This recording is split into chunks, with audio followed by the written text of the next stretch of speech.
సహోదరి సహోదరులారా, కొందరు ఎలా ధనమును ఐశ్వర్యమును పొందగలుగుతున్నారంటే ఈరోజు నువ్వు పొందుకోవట్లే, కానీ నీ పక్కన ఉన్నవాడు నీకంటే కింద ఉన్న స్థితిలో ఉన్నవాడైనా కూడా ఈరోజు అత్యున్నతమైన స్థితిలో ఉన్నాడు అని అంటే దానికి గల కారణం ఏంటంటే వాడు చేయలేనిది నువ్వు చేసింది ఏంటి తెలుసా?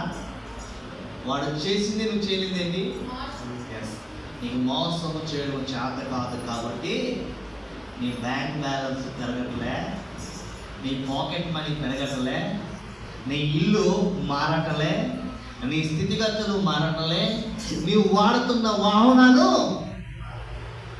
కారణం ఏమిటంటే మోసము చేయడం నచ్చాలి. నాకేం కలిగిందో దాంతో నాకు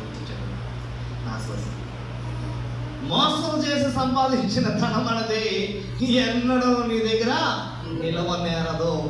దానివల్ల నీకు ఉరి తప్ప, దానివల్ల నీ ప్రాణం పోవడము తప్ప, దానివల్ల నువ్వు శిక్షకి పాత్రుడు తప్ప, దానివల్ల నువ్వు ఈ లోకము నుండి, గృహము నుండి, కుటుంబం నుండి, సమాజం నుండి పటాపంచలై పారిపోవాలి తప్ప దానివల్ల కలిగే ప్రయోజనం ఏమియో. అందుకంటున్నాడు దేవుడు, కింద రాయించాడు. ఏమంటున్నాడ? కష్టము చేత కూర్చుకున్నవాడు తన ఆశను ఏం చేసుకున్నాడట? వృద్ధిలోకి వచ్చినట్ట. ఎగ్జాంపుల్ చెప్తాను.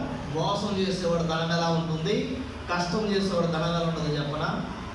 కష్టం చేసేవాడు ధనము పోస్ట్ ఆఫీస్ డిపార్ట్మెంట్ కానీ, పోస్ట్ ఆఫీసులో ఏముంటుందంట? వడ్డీ ఎక్కువ రాదు. నాకు వడ్డీ ఎక్కువ కావాలి, నాకు వడ్డీ ఎక్కువ కావాలనుకుంటే వడ్డీ వ్యాపారం చేసి వడ్డీ కాసించి ఎవరికో ఇచ్చామనుకో, వాడేం చేస్తాడు? పంగనామాలు పెడతాడు. చెప్పండి, ఏం పెడతాడంట? పంగనామాలు పెడతాడు. ఆ పంగనామాలు వచ్చేటప్పుడు నీ ఆస్తి ఏమైపోతుందంట? నీ డబ్బు ఏమైపోతుందంట?